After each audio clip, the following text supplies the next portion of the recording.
to the March 19th, 2020 business meeting.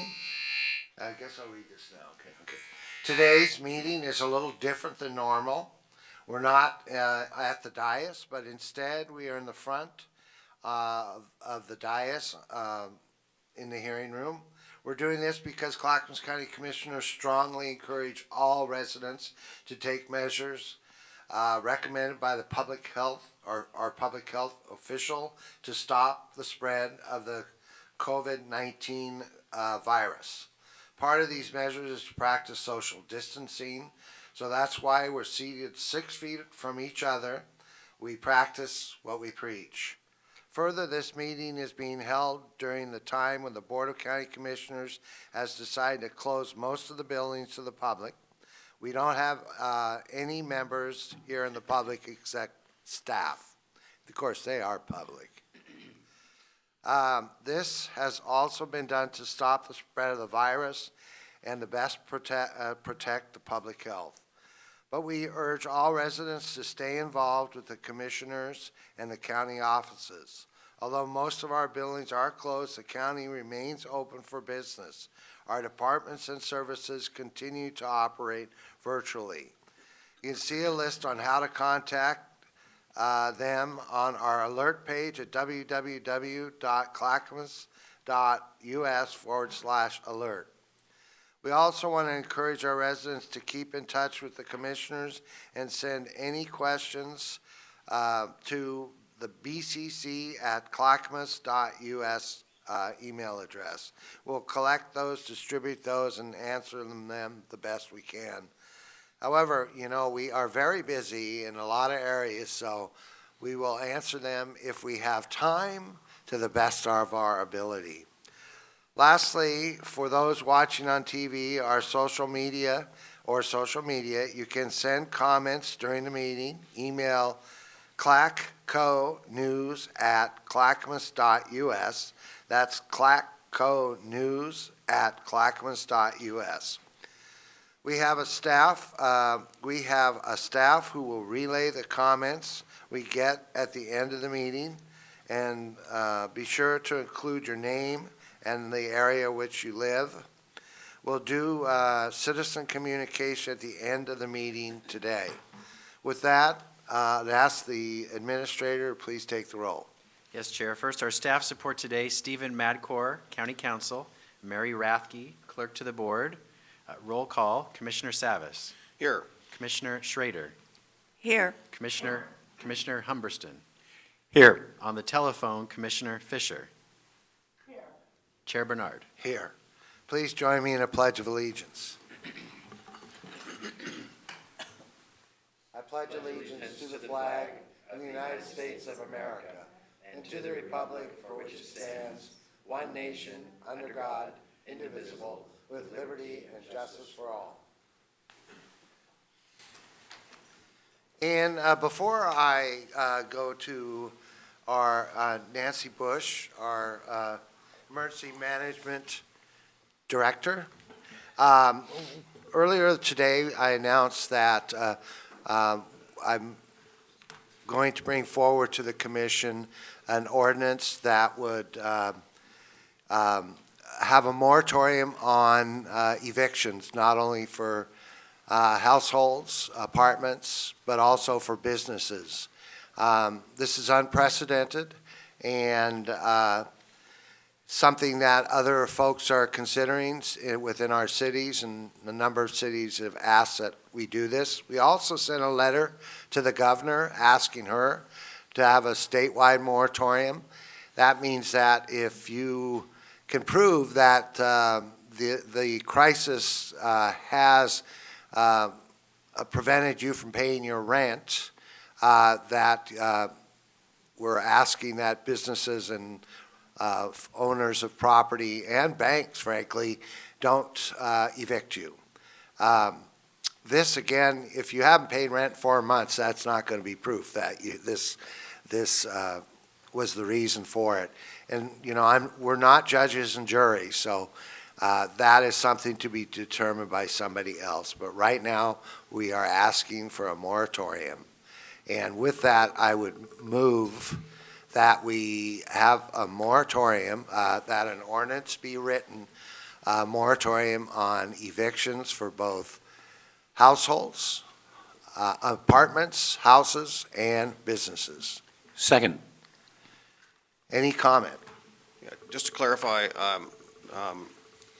Chair, you said it, I'll just maybe use some different words, is that any evictions that are caused by or result of the coronavirus crisis will be, you were asking to place a moratorium and prevent those evictions. Yeah. And anything that's been ongoing that the courts decide to act on and so forth will Yeah. proceed. Yeah, so the ordinance will say that. Right. Right now, we just want to, because I can make these decisions, but it depends on you to support it. Paul? Right, and to complete my thoughts, I just want to just say, as a small business owner, in the past, I do know how tough that can be on businesses, especially that are trying to make sure their paychecks to their employees are forthcoming and they can survive. And it was always very important to me that my employees were paid, when business slowed down or during the holidays or whatnot. So I understand that and understand the impacts that now with this, perhaps even being able to make the rent and keep those businesses whole is in jeopardy. So, and of course, for citizens and people that work in the restaurant industry and every aspect of this that are just living on the edge, you can't afford maybe any kind of a slowdown like this, that are now being laid off or not being able to work there. It's an impact to everyone. So I think we need to be cognizant that what we're doing today is keep everyone as whole as possible. And we ask everyone to be compassionate and considerate of those issues. Thank you. Ken?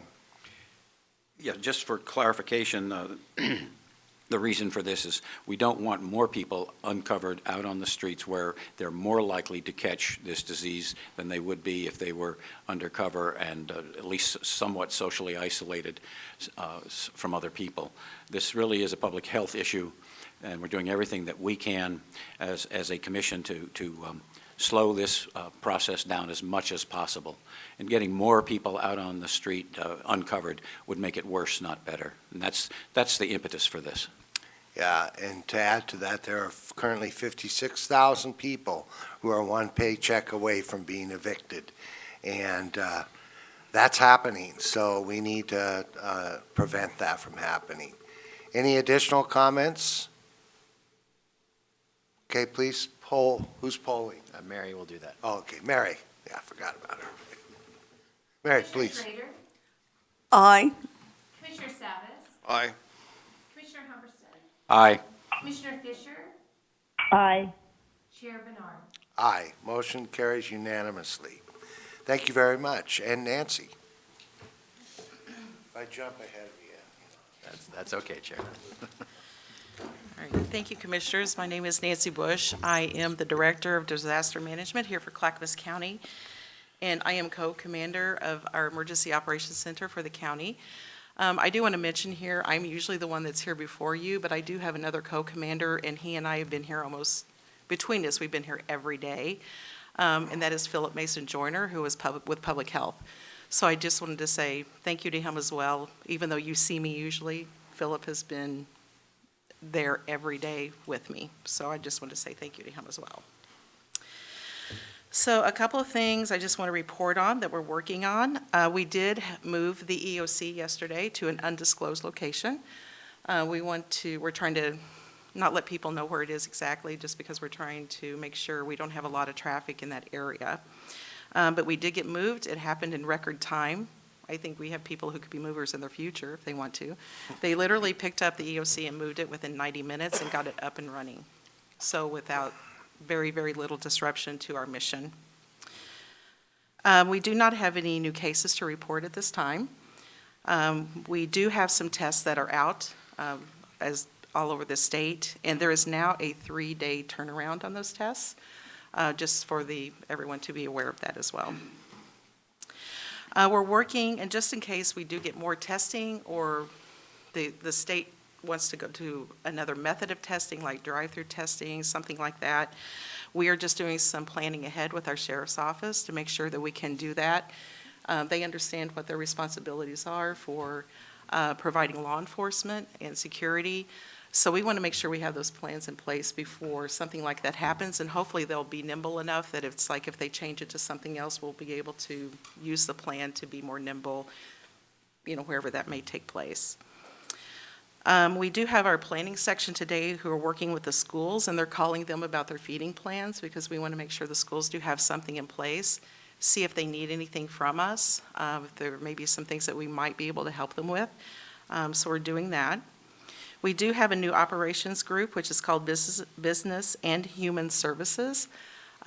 So our BCS staff are helping us with our business community. We have a lot of questions coming in. We are expecting to get an SBA, which is Small Business Association, administration loans, that we're going to have those start coming in, and that's going to probably be approved by the federal government. So we're trying to work with the small businesses as well to let them know what's going on, what the application process is, and those types of things. So we do have BCS staff working on that. They are working remotely. We're trying to get those that can work remotely but still be a part of the EOC. We're doing that as well, and so that's working quite well. The Human Services Group has now come in. We have 3 to 4 people working with us daily on everything from, vulnerable populations, the homeless, and those needs. So they may work with the logistics section. If we get requests in there, they may work with planning if we have planning issues around that. So we move them around as we need to look at those groups and try to be as reactive as we can to the most vulnerable, and which are also the most vulnerable for this particular event. We also are working with our Fire Defense Board Chief, which is Chief Charlton, to try to put in, we have a new direction on how they are supposed to get their PPE from the state, but they have to go through the county to do that. So our Fire Defense Board Chief is working with me today in just about an hour to figure out what that order looks like, get it sent in, so we can get all of their supplies, at least what we can get in for them as well. We continue to look for PPE that we can actually purchase, because I do have money in my budget from the carry forward that we have, which we've talked about using, and when we can purchase things, we are, but we're not finding them. We will get orders completely sent in. We're thinking, oh man, we're gonna be able to get that, and then they cancel the order. But we're doing our best to try to get some things in besides what's in our stockpile at the state level. And that is my high-level review. Do you have any questions? Yes. Yes, Ken. First, I want to say thank you for your quick response to Mayor Swigert in Malala. His welcome. concern was the 3 elder care units that they have there. That's a very vulnerable population. I would assume that we have those kinds of facilities in every city and in the unincorporated area also. So as you're doing your planning, where they fit into your plan for testing purposes as a high-risk population. Yes. I appreciate your feedback on how you'll do that when the time comes. Yeah, and thank you. You don't have to respond today, but. Yeah, I do want to say that we are well aware, and we are under strict guidelines to what we can hand out. Some of the facilities may be able to receive some things, some may not. But we are making sure that we keep everything in a file, so when something may open up that we know and we can reach out. And we are starting to work too with those companies that have like several in the region. That's one of the regional things, because why would you want to work with Clackamas County and you have one here facility here and you have 5 in Multnomah to streamline some of those as well. Thank you. Thank you. Commissioner Schrader, and then Paul. So to that end, then, have you been in contact with most of the major long-term care providers right now, Marquee Company and all those folks? And Yes, ma'am. Yeah. So we have been in touch with them initially with an email, and the state has been in touch with them as well to said, here's the system, here's how you can order your things. Some of those, like Marquee, I've actually talked to personally. Yeah. And given them some information. But and it was them, when I'm working with them, I'm like, we need to work on this as a region Yeah. for them. Yeah. Yes, Okay. thank you. And the other thing I may ask from Business and Community Services, can you kind of give us a white paper of how you're working with the businesses in the local chamber? I mean, you just described it to us. I didn't take notes, unfortunately, so. Sure. Is there any And way we do can- have a description that we have Okay. written up that I can think, work with Sarah on to Okay, make sure that'd be that we great. have it's not as clean as we'd like to see it, so we'll clean that up and send that Okay. over. Thank you, for everybody, obviously. Yeah. Okay. Commissioner Savas. Yeah, I just want to, not anything directly to Nancy here, but definitely want to just express the concern about the, it's being termed the PPE, personal protective equipment. So things like face mask, gloves, all the gowns that maybe the medical staff would be typically using, that there's obviously a massive shortage of that. And I think there is I don't know, hopefully there's not a lot of people that are hoarding that, but certainly a lot of masks disappeared off the shelves in a lot of places, so we do know there is some of that taking place around the country. But it's incredibly important, terribly important, if you will, that people really be cognizant that, basic supplies of all sorts, people are overstocking, and I think it's just creating massive shortages. The one I think is mind-boggling to me to some degree is the toilet paper one. That there's this shortage, and it just creates havoc for those who are really not prepared for that kind of a shortage. Who would have thought? But those are some very, very basic things. So we've just got to be responsible in that we don't really, if we know of any hoarding or whatnot, or people that are overly stocking, I think that we just got to be aware that the people that need it the most right now is the medical industry and the hospitals and the doctor's offices and so on. So I'm just hoping that people can refrain and yet be responsible and protect yourselves and have a reasonable amount of supplies, but just be cognizant of that.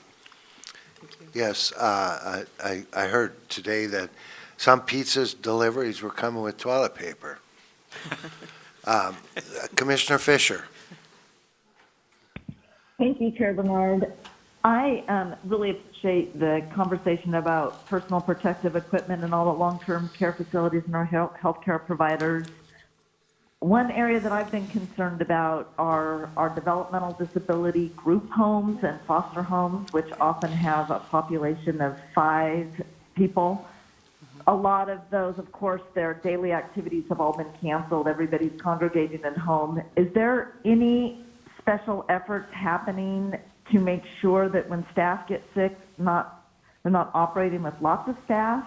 Are there any efforts to make sure that those most vulnerable people is a plan for them to receive care? So Commissioner, we have been in contact with them. They are a high priority for PPE, personal protective equipment. We have not received any requests or discussion around that particular issue about employment, and are they making sure that they, have someone that can come in. For several years now, of course, all of us, and they are a group too, that we've encouraged for them to have plans in place for such things. But we have not had that direct conversation, and we have not received any requests saying that they are short on staff.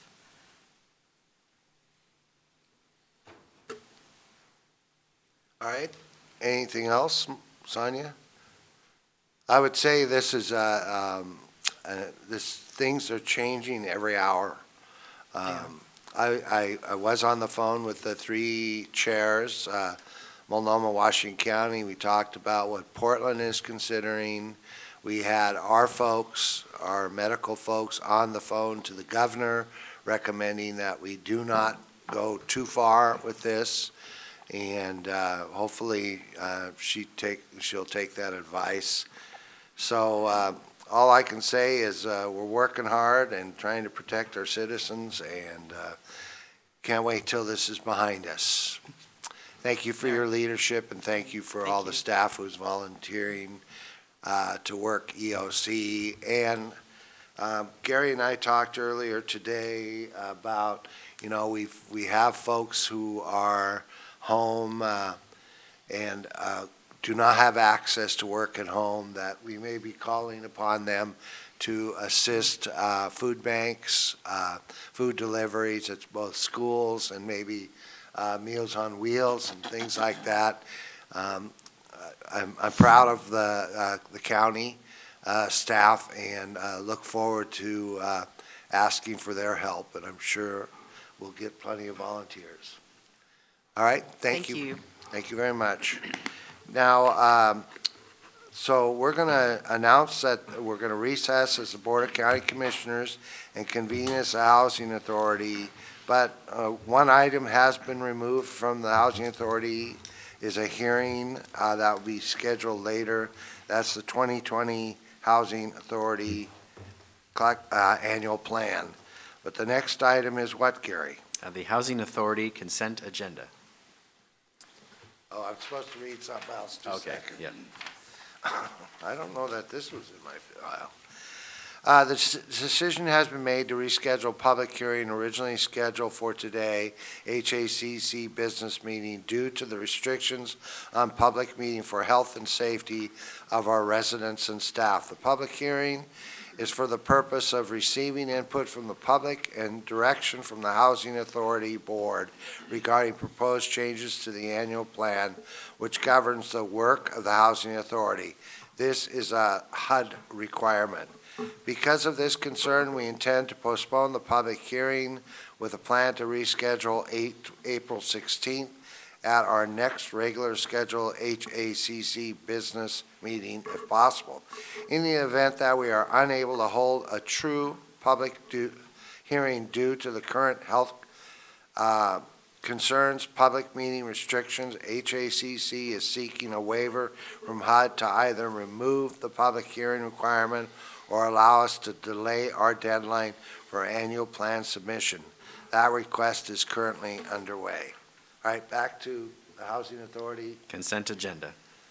I'd ask the clerk to read the Housing Authority consent agenda by title. Okay, the Housing Authority consent agenda. Approval to execute a temporary easement between the Housing Authority and the Department of Transportation and Development, requesting approval to respond to a request for proposal to host a Confluent AmeriCorps participant to serve as the food security coordinator serving residents of public housing, and in the matter of writing off uncollectible accounts for the third quarter of fiscal year 2020. That concludes the Housing Authority consent agenda. Do any commissioners to remove an item from the consent agenda? Seeing none, I'll entertain a motion. Mr. Chairman, I move we approve the Housing Authority consent agenda. Second. We moved and seconded that we approve the Housing Authority consent agenda. Any further discussion? All those in favor say aye. Aye. Oh, wait. Excuse me, we're supposed to poll. Roll call, please, yeah. Roll Mary- call. Mary. Commissioner Schrader, Aye. Commissioner Savas, Aye. Commissioner Humberston, Aye. Commissioner Fisher, Aye. Chair Bernard. Aye. Motion carries unanimously. I'll announce that now we will adjourn as the Housing Authority Board and reconvene as the North Clackamas Park and Recreation District for the next item. Gary? Yes, next is a public hearing, a resolution, approval of a North Clackamas Parks and Recreation District supplemental budget greater than 10% and transfer of appropriations for fiscal year 2019-2020. Scott Archer, the Director of the North Clackamas Parks and Recreation District, will present. Thank you, Gary. Excuse me. Members of the board, good morning. The North Clackamas Parks and Recreation District is requesting approval of a supplemental budget to create a special payments category and to transfer appropriations into that category. Our total district appropriations remain unchanged. This is being done to follow Oregon budget law and to show the expenditures from the correct payment category.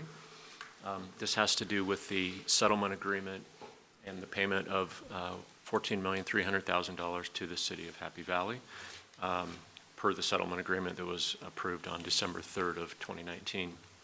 We'll be issuing a payment in that amount from the special payments category that would be created with your approval of this item.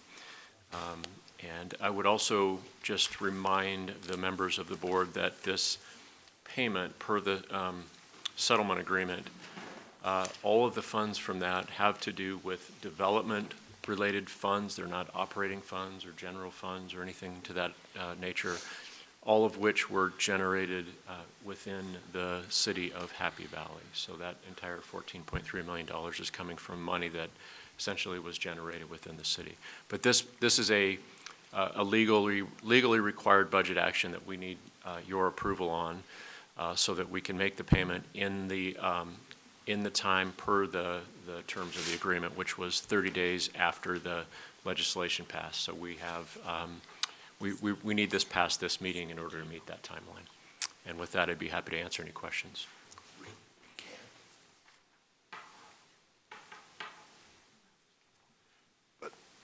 One moment, please. Okay. Standing all right, by. all right. Okay, do any commissioners have any questions or comments? Well, I'm going to open the public hearing, but we have not received any comments from the public on this issue, and since there is no public, and we're required by law to do this in a certain time frame, we need to do this today. So with that, I'll close the public hearing and entertain a motion. Mr. Chairman, I move we approve the resolution for the North Clackamas Parks and Recreation District supplemental budget greater than 10% and transfer of appropriations for fiscal year 2019-2020. Second? Was that Sonia or you? Me?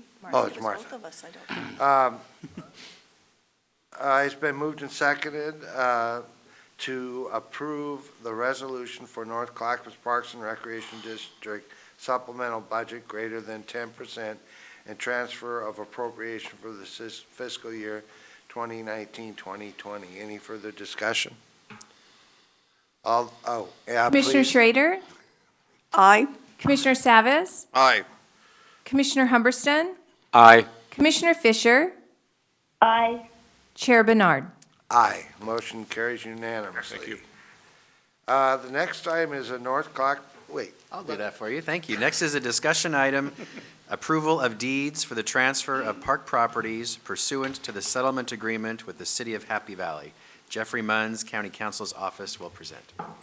Yes, good morning. On the same topic of completing our transaction with the City of Happy Valley and our requirements under the settlement agreement is to transfer several park properties to them. With that, we have deeds for your review and approval so we can complete our aspect of that arrangement where we sign these quitclaim deeds, transferring the parks to them. The parks that are mentioned in these deeds are the Southern Lights Park, Village Green Park, Ashley Meadows Park, selected parcels of Mount Talbot Nature Park. Those are parcels that are owned by NCPRD that are within the City of Happy Valley, as well as Hidden Falls Nature Park, and then the Mount Scott Creek Trail, which is attached to Southern Lights Park. So the settlement agreement requires that we complete these within 30 days of the passage of the legislation. That was passed on February 27th when it was signed by the governor. And so this would complete our role in this transaction to transfer those parks that are within the city to them. So any questions? Any questions? Just to note that only 3 bills passed the legislature, and this is one of those bills. It's the first one, actually. The first bill passed by the legislature. Okay, any questions? I don't have any questions for Mr. Munns, but at the appropriate time, before the motion is made, I would like to make some comments. Okay. Before the motion is made? Before the motion is made, ideally. So I don't know where we are in the process, so I just wanted to. The motion would be, that would be next, so That would go be ahead. next. Okay. So, a little bit of history, and I just asked my colleagues to indulge me. That was something I was hoped to discuss at our Monday meeting for NCPRD Board of Directors, which was canceled as a result of the precautions in regard to the coronavirus. And initially, when the settlement was reached, and we met as the NCPRB Board of Directors, I voted no and explained my concern about the process in which this all came about. And I also stated from there on I would be supportive, and I have been, and will be voting for it today. But I did want to express, now that the legislation is passed, now that we have the time frame, I thought I'd taken this time really to express some of the concerns that I have. So with that, I did want to state that all along in this long journey, and I appreciate all the hard work the staff's made. I don't want any inference to staff on this at all, or any concerns about that. It's just more along, but from the beginning of this journey, we have been working with basically an assessment of this, Happy Valley wanting $18.1 million of their SDC monies back, and wanted to leave the district. And we realized that, monies were spent on the parks that Mr. Munns had listed, whether it was acquisition, whether it was improvements. And I'm not talking about the maintenance. I'm not talking about that at all. We're kind of excluding that from this discussion. It was really about the capital investments that were made in either acquisition and improvements that were made that are basically, as they're being transferred, they become really part of the subject. And all along, the board had really worked on trying to get some compensation for that, because land is expensive. Land's got value. The assets that are being spent have value. So what we're transferring is 60.66 acres of these different 6 properties in different amounts. So for the total of, again, a little over 60 acres. And at about $160,000 an acre, if you want to use that as a guideline, that comes to about $9.7 million of value. During the negotiations, we have been trying to get, and the board agreed, to get some reasonable amount. And we had ranges that range up from a really high number to a lower number than the 160. And towards the end, I won't say, not towards the end of where we had to be, but at the end of those negotiations, that was kind of, I think we fumbled the ball, if you will. If you want to use the football analogy, you're at the 1 yard line, so to speak. You still got time on the clock, but we're at the 1 yard line and we fumbled the ball. And I really think that this might be a moment, in my years of negotiation, both in business and both in the public sector, millions and millions, hundreds of millions of dollars of negotiations I've been involved in. I've never had a call to say this, but I think that the calls now is that maybe from the future going forward, we ought to have some training with regard to how to negotiate. I think it's important that if you're in the room, you have some basic skills to do that. And again, this is no reflection on staff, but collectively, it's all about teamwork. And I think Happy Valley did a fine job. This is no reflection on Happy Valley. But I just have concerns because really what we've got here is we're paying them 18.1 is the number, 14.3 is the payout, and there's $9.7 million that are being, parks that are being transferred. That totals over $24 million. So with that said, and if you do the math, we did not get any compensation for these parks. At least the math that I have is that the parks, that $9.7 million is basically on top of the 14.3. If you take away the capital investments that were made, both acquisition and so forth, there's still a net payout. And at least that's the math. I wanted to get staff to provide that math, but we didn't have time and with everything going on. But I'd like to have that at some point in time detailed as to how, at least my numbers tell me. I don't have anything better than that because I have asked for that. But that it is what it is. Again, I think that Happy Valley, there's no effort here to change or upset the agreement. We're following through with the agreement, and I think Happy Valley did pretty well. My concern is for the rest of the district from here on out, for not only as a result of this, but as a result of agreements where governance and agreements that have impacts like this should be really thought through and considered whether or not they're worthy of actually doing such. That's what I have for today. I guess that I agree we should get some training, and part of that is knowing when you're at the losing end. There was an opportunity to actually save about $4 million. Wasn't allowed to move forward on that. There was some concern about whether we could pass the legislation. I promised them that we could, and we did. I don't think, I wish Happy Valley hadn't been in this position. Asking us to do what we did, but we did what we did for the best of the district as a whole. But the parks are still there, and they're still accessible to all citizens, no matter where you live. And there's some great parks, and I look forward to visiting some of those, because, as time goes, they're going to change a lot. And we preserved we preserved forest land, trails, that are accessible to everyone. And I think that's a good thing for all of us. Look forward to working with Happy Valley. I think the key to this is that Happy Valley, as it grows, will not absorb any other parks. We will maintain those parks, collect the taxes on those parks, and that was a big, big win, which will help preserve the future of North Clackamas Parks District. So I want to thank those folks who have worked hard to get that to happen, which I never thought it would, actually. There was some good work done there, and thanks Stephen and staff for working and negotiating this deal, and of course, the legislature, our legislative representatives, both Democrats and Republicans, who voted this unanimously to move forward on this agreement.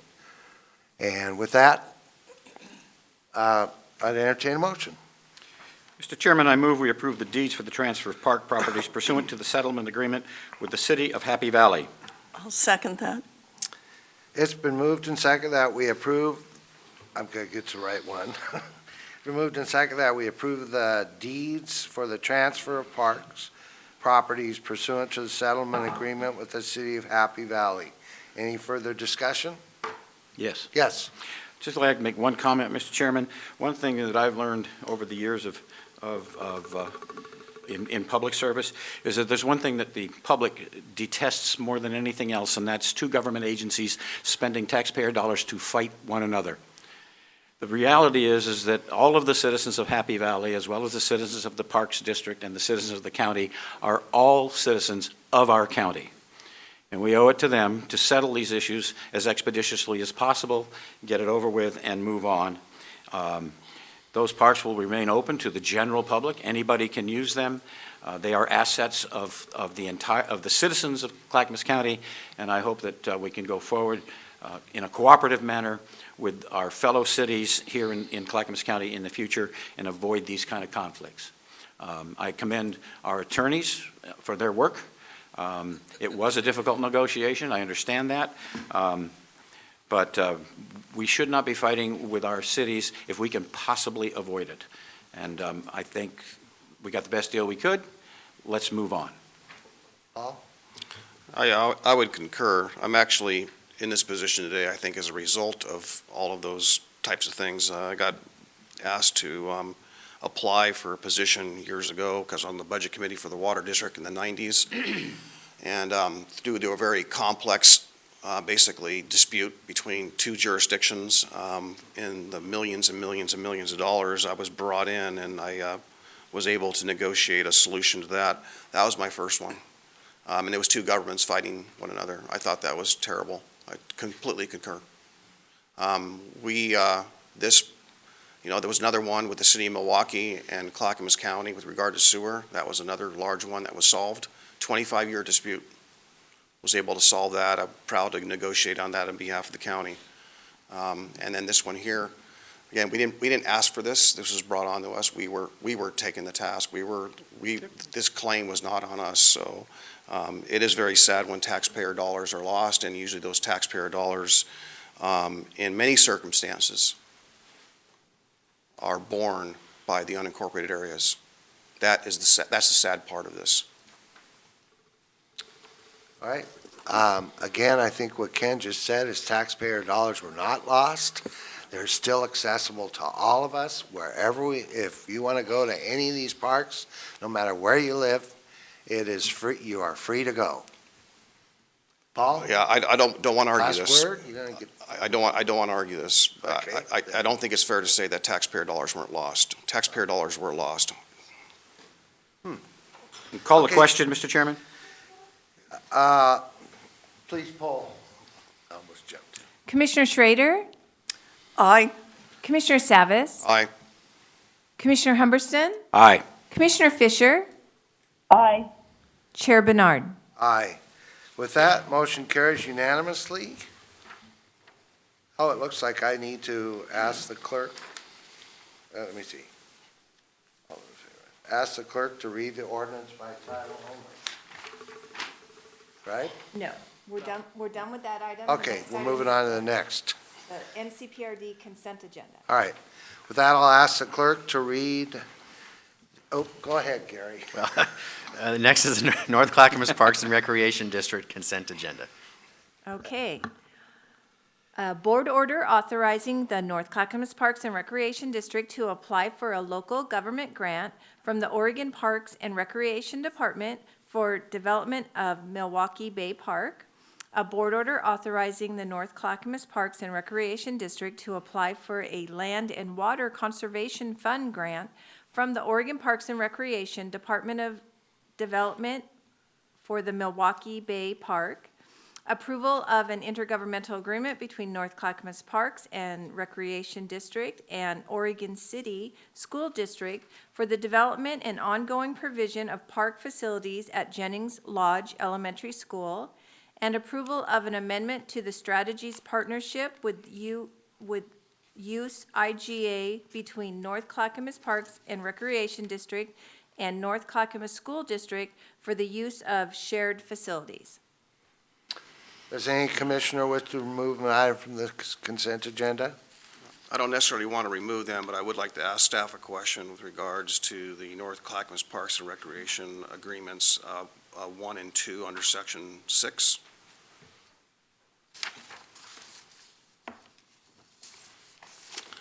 Thank you, Scott. My question is that under those agreements that are related to the Milwaukee Bay Park, items 1 and 2, those are applications for grants. Is there any, are there any funds from the district that are obliged in those grants? Yes, if we were successful. So when we apply for those grants, we have to put up matching funds in, I believe, similar amounts for each of the two grants. So we're asking for about $1.7 million between two different grants, and so we would put up matching funds. So that is the answer is yes. Could you define what type of funds those would be and where they're derived from? Yes, we're looking at a collective source of funds between potential grant opportunities such as this one, and we have SDCs that are collected from within Zone 1, which is where the city of Milwaukee resides, or which is where Milwaukee Bay Park specifically resides. We are looking at any other available opportunities. For example, the recently passed Metro Parks and Nature Bond Measure has the local share components. We've not yet done a full public vetting process of where exactly we'll distribute those monies around the district to different projects, but this is that is a potential source of funds for this one. And then there's a few other small miscellaneous things here in there. Yeah, so my understanding is that the amount of funds that were derived from SDCs within the city of Milwaukee are about $500,000 approximately. And so the balance of that would be SDCs that were derived from the unincorporated areas. Is that roughly correct? That sounds correct from my recollection. Okay, I don't have that information right in front of me, but that sounds about right. Okay, so to the question then is, did you say that is a potential source, or is that an obligated source? Potential. Well, I think what I was talking about was just generally that we're assembling a funding package for this project, and we have identified those various sources. So we are putting up, if we apply for these grants, which is what the approval is in front of you today, we are obligating to put up the matching funds. We don't at this time have to exactly put which funds are going to go from where until such time that we sign a grant agreement, and we're hopeful that we'll be successful in the application. But I think that's why I use that language that way. Well, my concern, after the previous item that we just approved with regard to SDCs, is that the reverse was true in the case that Happy Valley put up a lot of SDCs and they, they wanted to return those. And in essence, really, they got not only all their SDCs back, but they actually got quite a bit more back, okay?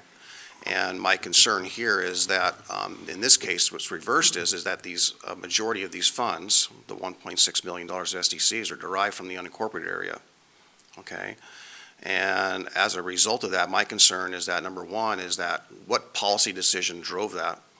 And where did that discussion take place? Where did that discussion occur? Which meeting? Would the DAB discuss that, or the NCPRB Board of Directors talk about that? Or is this really the forum under consent? We have had conversations with, we've done presentations on this project and updates with both this board, the NCPRD Board of Directors, you acting in that capacity, and we have laid out our proposed funding strategy. So we did give a presentation. I don't have those exact dates, but we did do some presentations and updates to the Board of Directors. We also did a recent update with the District Advisory Board. As we know, that board has not been doing regular business very often, so we've had limited amounts of opportunities to go before that board. But again, I would also add, in addition to that information, what I did not mention was that the City of Milwaukee is also putting up funding for this. We are in the process of finalizing an agreement to receive a $250,000 commitment from Milwaukee's general fund, and then I believe they've already done a process by which they've determined their local share spending, and I believe they're putting up about $700,000 towards the Milwaukee Bay project from their local share funding as well. So I forgot to mention that Milwaukee is putting a substantial commitment from their own funding. Yeah. And this is really the third phase of the park. We have put some monies towards phase 1 and phase 2, have we not? This is the third and final phase. It's the biggest and the most costly of the three phases. It's really the finishing out of the park. I believe that the district did put some funds into the earlier phases. I was not with the district at that time, but just going from what I understand, there was some level of district commitment. But the city did a lot of the first two phases on their own dime, and actually at their own staff time. I don't disagree with that. I did want to discuss this on Monday. Again, the meeting was canceled. I did want to discuss this at a board meeting I've been asking for a long time. Chair Bernard, Yeah? can I make a comment real quick? Well, Wait 1 minute. Paul's not quite. Yeah, I'd just like to complete my thoughts. Because of that, I've been asking for a meeting to kind of address this, especially since you made that presentation. We didn't go into the level of detail about that, and then following that meeting, which you described with a staff presentation, the staff provided the material about where those monies were derived. I believe the number you had up on the screen at that particular time was 2.4 million or 2.6 million. And my question was, where were those monies derived? So, clarification, the 2.4 or 2.6, is that now 1.6, or is that not clear today what that number really is? I'm not sure what the 2.4 that you're asking about is. I'm sorry. I don't have that information with me right now. Yeah, well, I think that's really, this is emblematic of the challenge we've got here, is that we actually have not had or met to have a thorough discussion about this. When that meeting occurred, we did not convene the meeting as North Clackamas Parks and Recreation District to oblige or obligate that considerable amount of money that belongs to the district. And so while it might have been a presentation and there was no decision points made, because that's what the board packet said, we are here today and we don't have clear understanding of really what we're doing and or clear answers as to what those answers are. So that board packet, if you go back and look online right now, you'll see that what was displayed was $2.6 million. Is that what's on the table today, or is it 1.6? And if not, we don't have the answer. My question to staff is it necessary that we act on this today, or can we defer this till next week when we have the answers? Because I would always suggest we pull it or table it. Okay, so Commissioner Fisher? I think we can move forward and pass this consent agenda. I'm in favor of moving forward. It's a grant application. Yes. So the answer to my question is, do we have to do this today? We have, it would, yes, we do. I don't know about holding it for one more week, whether we could squeeze it in a timeline, but there are grant application deadlines. One of the requirements of that is that the board has to pass a board order of sorts like this to say that the agency has, the board of the agency has supported the application. So I would circle back on one other point as well, which is I want to make sure that it's clear to the board that the Milwaukee Bay Park is in our capital improvement plan. What we're doing is something that has been anticipated for a number of years. It's not simply a City of Milwaukee park. It's a district amenity that we have accounted for in our planning processes, and any funds that we expend will be part of our adopted budget. So we are lining everything up that way. But yes, as of right now, I think Chair Bernard, you just made this point. This is an application to see if we would be successful in these funds. We do have the funding sources to match the grant applications and to proceed in this project. I apologize, I don't have all of the budgetary details that you're asking about in front of me, Commissioner, but we are comfortable and confident that we have aligned all of the appropriate funds through all of the budgeting processes and our capital planning processes to be confident to proceed in applying for the grant. We can't apply to a state grant unless we've shown that we have everything essentially lined up. Before I go to you, Ken, I want to mention one thing. How many boat ramps do we have in the Parks District? Two. Two. The others in Gladstone? No, we have the, I believe it's called the Jefferson Boat Ramp, Jefferson Street. It's the, I'm sorry, it's the small, fairly unimproved boat ramp that's in a neighborhood in the Oak Grove. Oh, yeah. That one Wants is a not. gate on it. That one is not very well utilized. So really, for practical purposes, the one at Milwaukee Bay is the significant and main boat ramp. It's a regional, it's a Parks District asset. Ken? Thank you, Mr. Chairman. It does seem foolish to forego the opportunity because of timing to make an application for a grant, and you've identified a variety of sources of funding. I think the operant question, of course, is minimizing the amount of matching funding that comes out of the unincorporated area. I think that's the root of the concern here. But I support the idea of going forward, and let's see if we can get the grant. So when the chair is prepared, I am prepared to make a motion. Make it. Mr. Chairman, I move we approve the NCPRD consent agenda. I'll second that. But I do appreciate from all of our colleagues the information and the conversation we're having today. And I've always been thankful that Commissioner Savas is so detailed that you do dive into things. But I am going to second this. And, Okay. Paul, take it from there. comment? So I really have some real reservations about how we proceed as the NCPRB Board of Directors, and this is emblematic of that. Again, I'm not being critical of any staff, but I will just say that I appreciate Commissioner Schrader's comments. Someone has got to be making sure that, number one, we are having those detailed discussions when it comes to dollars that belong to our ratepayers or our taxpayers and whatever it is, right? We have a fiduciary responsibility to do that. I stated on Tuesday, I stated on the Tuesday prior, that we seem to be not cognizant of that the fact that we don't seem to, well, I won't say fact, my opinion, my observation is we are not meeting our fiduciary role for the districts. This one here, NCPRD, just going to take you back to $4.9 million, $4.9 million that is basically general fund money. General fund money of NCPRD is being paid to make up the balance of the SDCs of the motion we just passed to settle. That's what staff provided me. $9.3 million of SDCs was used for the $4.3 million payment to Happy Valley, 4.9 of general fund. That is $4.9 million.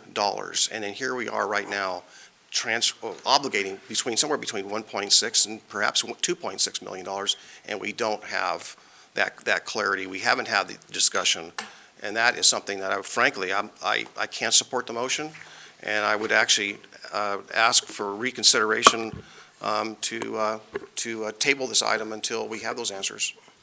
So your figures are wrong. Don't exactly know where you're getting those, but, one part of this is having the leadership to move things forward for the county. We're not ignorant to the fact that the district revenues will have to go into purchase or moving this park forward. But the city of Milwaukee is in Clackamas County. The residents are in Clackamas County. They've been a member since the creation of this district. This district would not exist had the city of Milwaukee not supported it. I am not talking on the behalf of the city of Milwaukee. I am the chair of the Clackamas County Commission, and we have a responsibility not only to the city of Milwaukee, but to the district to make decisions that will be positive for the district. This is exactly one of those.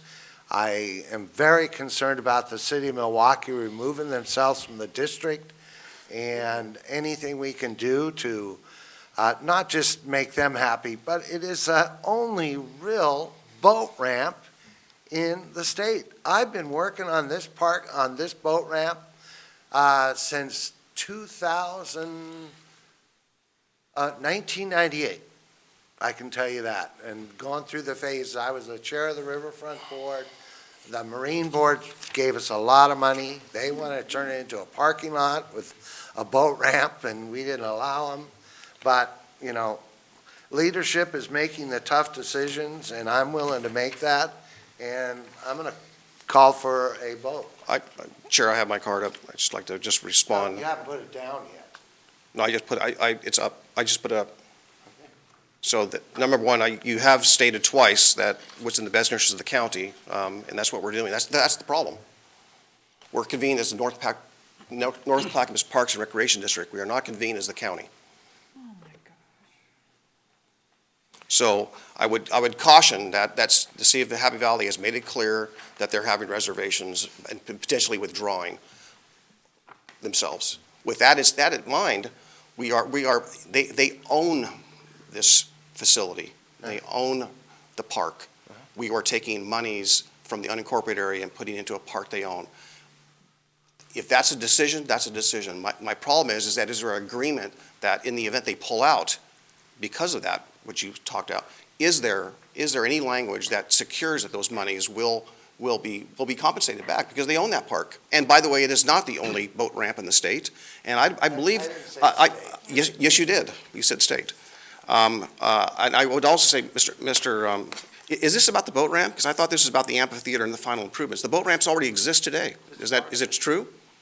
The boat ramp has been built. It's built.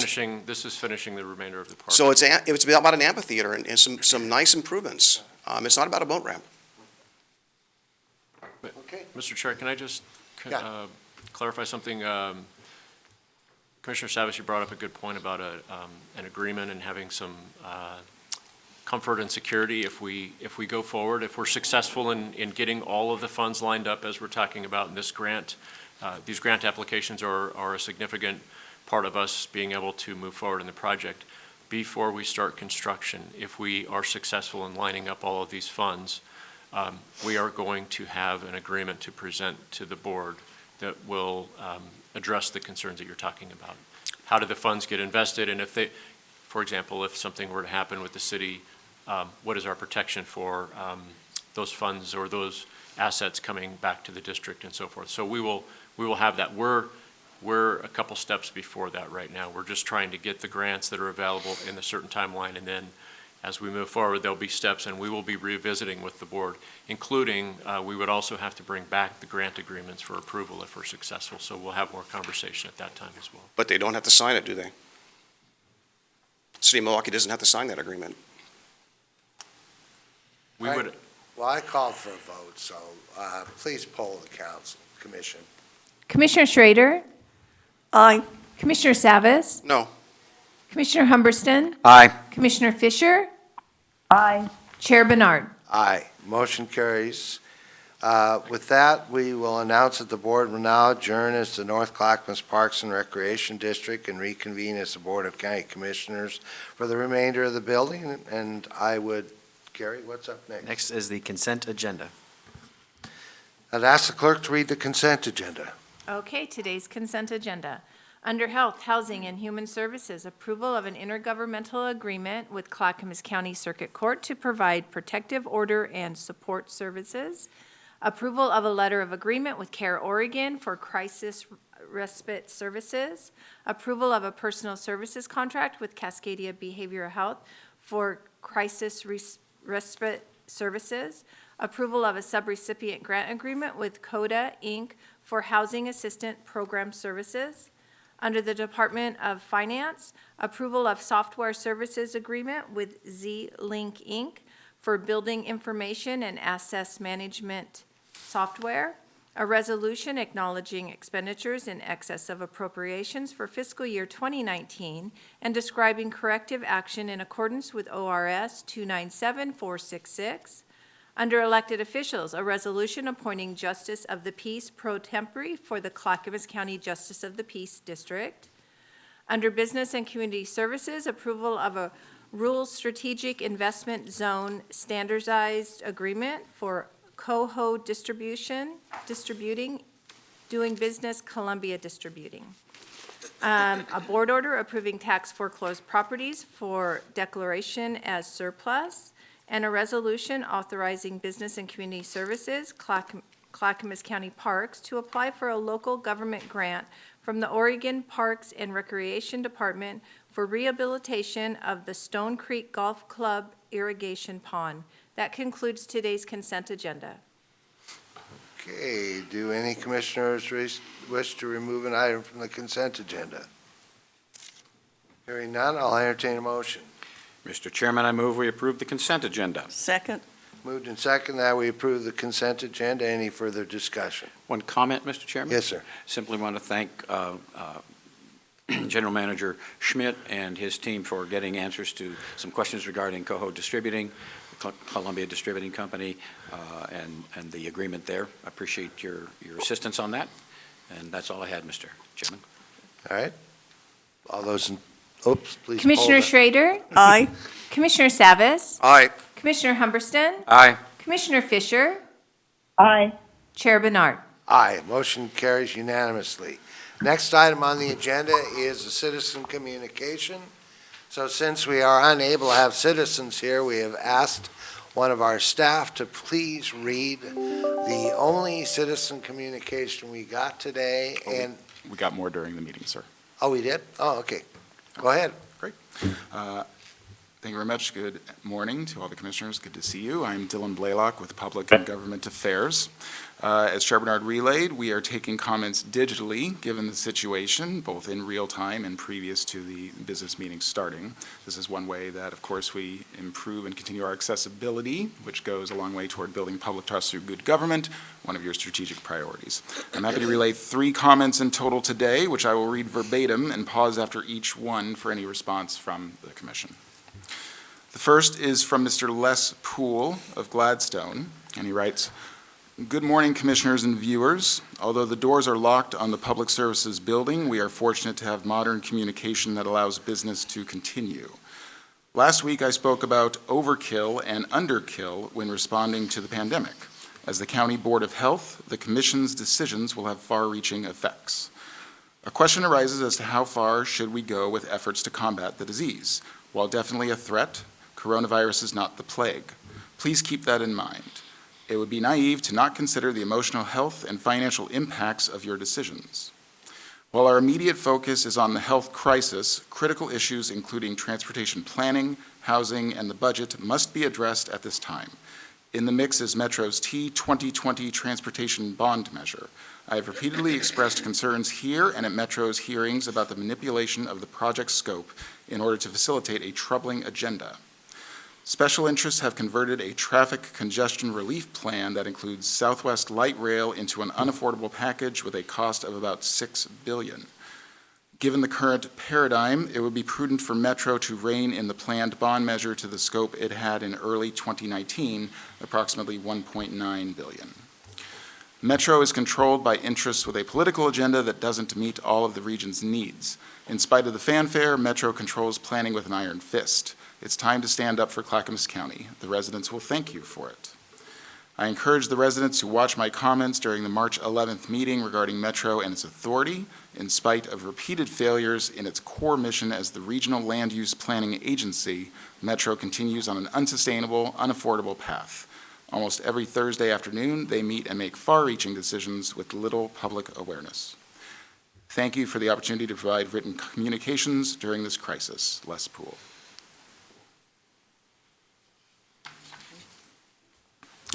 I have two more comments. The first is also by Les Poole, but it's very short. The third is from someone else. Again, Les Poole from Gladstone. The program manager at the Gladstone Senior Center announced that all volunteers are currently furloughed. Only employees are allowed to prepare and deliver food at this time. I believe it's a state or federal mandate. And the third, from Laura Jeffrey in West Lynn. We are waiving the rent for our tenant for the foreseeable future. Down the road, when we sell the home, we will hopefully recoup those losses. We bought it as an investment, and right now we are investing in keeping a roof over the head of a single mother and her 2 daughters. Financially, we are taking a beating, but our conscience allows us to sleep well at night. Those are the 3 comments I have for you today. Thank you very much. With that, we'll close the public testimony and move on to county administrator updates. Yes, thank you, Chair and Commissioners. I want to share some good news going on here at Clackamas County. We've heard from our volunteers who support our hamlets and community planning organizations that they have been taking care of their neighbors during this pandemic. We have heard that our members of the hamlets and community planning organizations have shared home-based learning resources with out-of-school children, that they're using social media to identify resources for their neighbors, and they're checking in on their community elders and other at-risk populations to make sure they're feeling okay. So thank you to our community volunteers who are taking care of others in the community and in essence representing Clackamas County while they do that. So thank you to those volunteers. I also want to share an example of how our staff have helped our residents recover from other catastrophic events going on in their lives. A resident named Brian was shot in the head 6 years ago at his workplace by an enraged customer. He spent a month in a medically induced coma and worked very hard to almost fully recover from his injury. He volunteers a lot of his time helping others who also have suffered traumatic brain injuries. He recently reached out to staff here at Clackamas County asking was there any local employment available for him so that he could help others in a similar situation. He ended up meeting with one of our workforce specialists in our Department of Human Services, Children, Family, and Community Connections, Jared Hinshaw. Jared helped Brian, and Brian wrote back to us, "The meeting was awesome. Staff are going to put the time and effort into helping me get things going." And I want to thank Brian for his courage and for him reaching out to Clackamas County, for Jared and our Health, Housing, and Human Services Department, and Mary Jo Cartagena in the County Administration's office, who originally received Brian's email and helped make sure all of this got accomplished. So thank you to our fantastic staff. I also want to thank our staff again for all that they are doing during this very challenging time for all of us here at Clackamas County.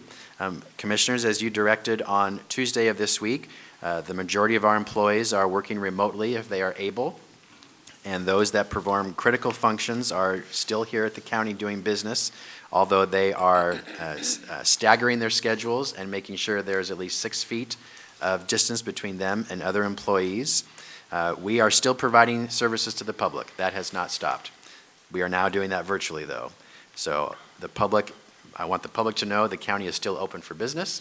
We are serving you in a different way, but still, I hope, providing all the services that the public needs and expects from us. But again, thank you to our staff, especially those in the Emergency Operations Center who have been working diligently almost 3 weeks now to support our community. Commissioners, as you know, this will be the last meeting of you in person for at least the next 2 weeks. The following 2 weeks of policy sessions and business meetings will be conducted remotely using the Zoom application. We believe there's a way for the public to connect live as well. We're still working that out, but until then, the public can still submit comments, as Dylan mentioned earlier, online via email prior to and during the meetings. So we'll have more information for you and the public on those remote meetings. But again, that will be happening for the next 2 weeks. That is my report, Chair. Thank you. With that, Commissioner Fisher. Hi there. Thanks all for facilitating my participation by phone. I really appreciate it. Couple things I just want to highlight. I really appreciated Nancy's discussion about vulnerable populations through our long-term care facilities, and there's tremendous effort going on between the Tri-County area for unsheltered folks. We're really trying to plan for people needing to shelter in place that may not have a place to live, and I so appreciate how ahead of the curve we actually are in planning. I don't think that the public through the news media gets that story, and we as county commissioners on the front lines of getting that information. So I just want to emphasize that. Also, I think it will be very important for all 5 of us to have different groups in the community that we're liaisoning with, and that we maybe write up reports and share with each of us so we keep a handle of what the people in the community are needing and saying. I've asked Mary Jo to work with trying to pull that together so that we can have a coordinated, cohesive effort in our outreach. That's our job, is to connect with the community, and we need to do that by phone and by email. We're not going to be able to have meetings out in the community like we've done in the past. So I want to encourage that. And then lastly, listening to the meeting today was very frustrating for me, because I think even in our meetings, we need to focus on what is absolutely critical and essential for our discussions. I don't like our staff and our county administrator being held up in time when we are using up valuable time. So what I would suggest that we do moving forward is to, when we have concerns or questions, we write them up, we make them part of the record, we can have them be part of a packet for our meetings. We've just got to learn how to be more nimble and quick and realize that we are in an emergency state right now, and we've got to do everything we can to protect our healthcare providers and our hospitals from the surge that we know through modeling is going to hit. We want to minimize that as much as possible so we can get through this as best as possible. All right, thank you. Martha.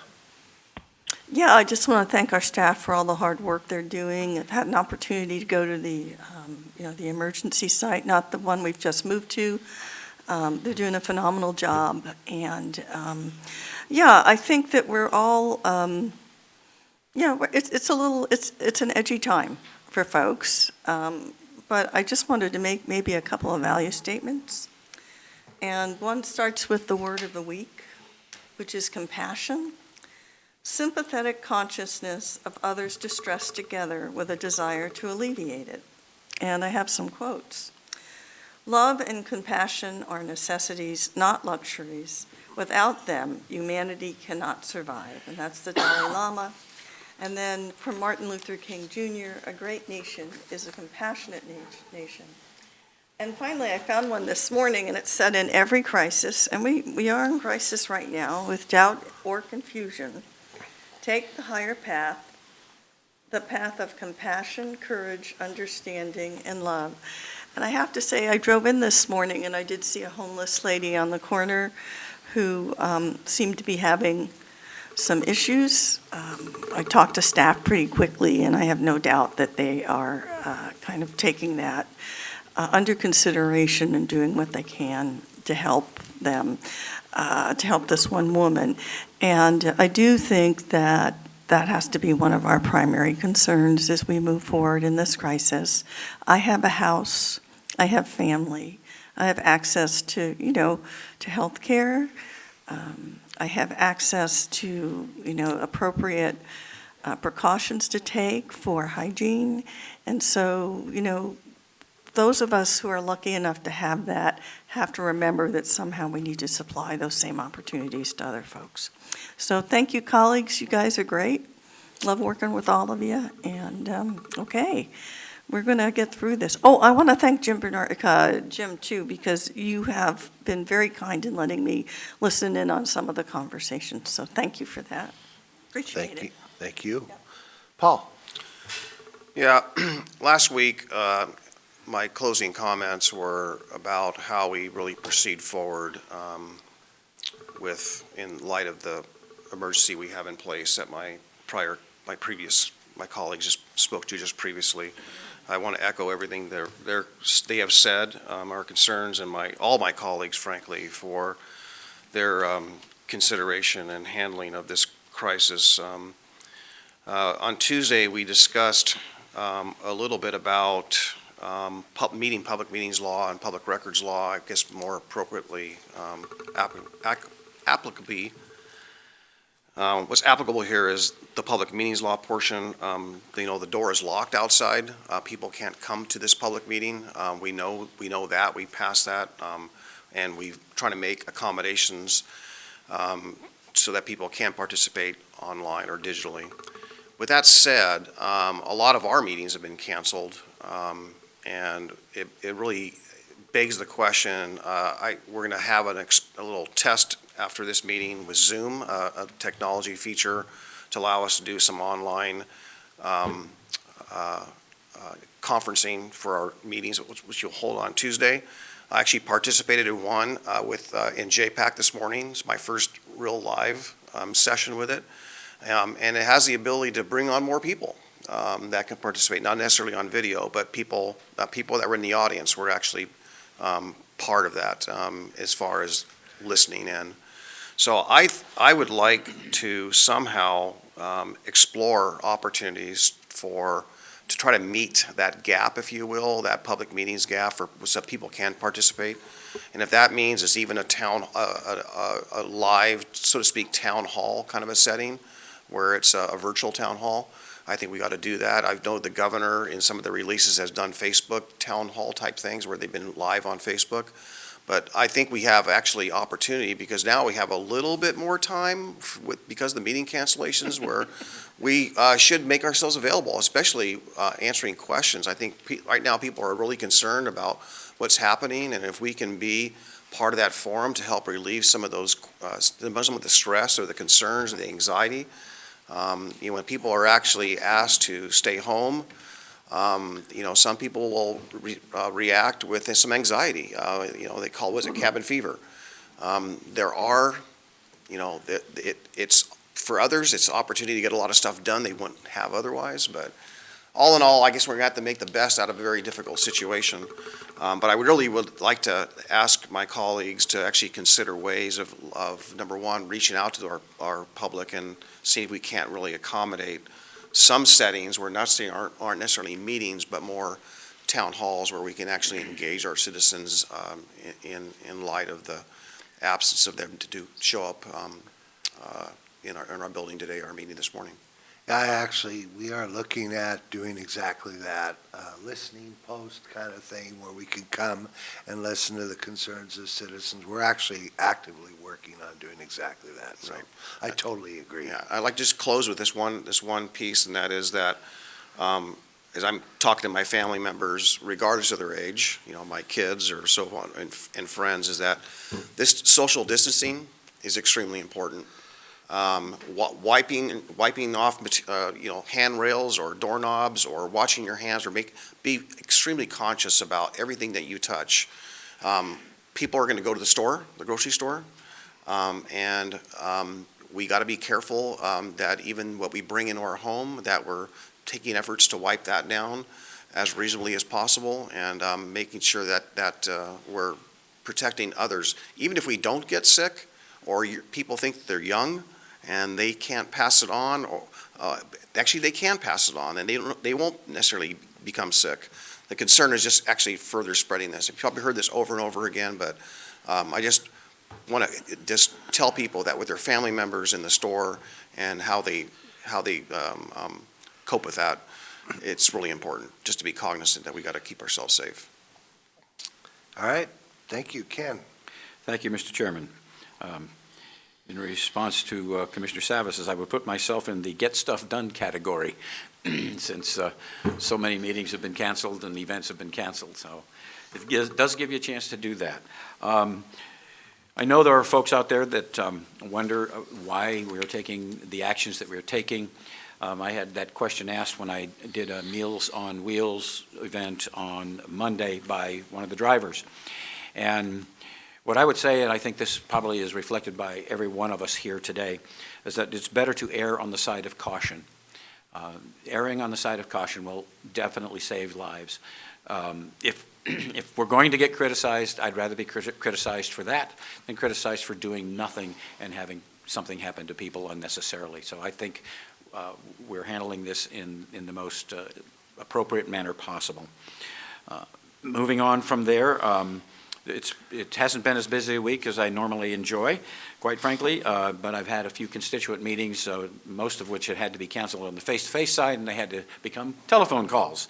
As I indicated, did Meals on Wheels, and what was particularly gratifying was one of our businesses gave me a call last night. He has some very specific ideas about how we can intersect with other businesses, and also offered some help on the technology side, because that happens to be his area of expertise. So I appreciate that that individual reached out to me on that, and I've put them in touch with Gary Schmidt and with our EOC folks. I won't share the business name at this point in time. I don't think he did it for that reason, but I do appreciate the fact that the business community has begun to reach out and ask how they can help. And on that note, I will move to the dogs. This will probably be the last one for a while. And there we are. So just like the sweetest of sugary goodness, molasses is as sweet as they come. At 14 years old, he finds himself looking for a special home and a special person to spend his golden years with. He is a miniature poodle who will need regular grooming about every 6 to 8 weeks. For real, when he got to the shelter, his fur was so tangled and knotted that it hurt him, and he never wants to feel like that again. He enjoys going for leisurely walks where he can say hello to people and sniff the flowers. He also enjoys curling up for a nice nap, and if that could at least sometimes be in your lap, that would be amazing. His body and eyes may not be what they once were, but his heart is pure gold. For more information about Molasses or any other adoptable dogs, please contact Dog Services at 503-655-8628 or www.clackamas.us/dogs. Thank you, Mr. Chairman. Thank you. I'd just like to say, that the counties, the 3 counties, Multnomah, Washington, Clackamas County, are talking every night. We're trying to coordinate what we do because there are no borders that prevent either homelessness or the virus from spreading. So it's best that we do things together. It's also true that we are not Multnomah County, we're not Portland, so what works for them may not work for us, but we're trying our best to make the decisions together. That's why we asked the governor in the form of a letter to have a moratorium on evictions. There was a large effort from the city of Portland to have people stay at home, which might work for Portland, but I think would be a way in advance of what we need to do right now. We are not Portland. We're not together like perhaps they are in Italy or San Francisco, but we are. Our health advisors recommended that we not go through that process yet. And we'll keep you advised of any new information. Again, you can look at our website and get that information. And on Facebook, we'll be providing that information. And this is a very strange time. It's very challenging for all of us, for our staff, and I know for you out there in the audience. So stay safe, wash your hands a lot, distance yourself from others, shop when the crowds aren't around, and call people instead of visiting them sometimes. That'd be the safest thing to do. And have a good weekend. Thank you very much. And with that, we're adjourned.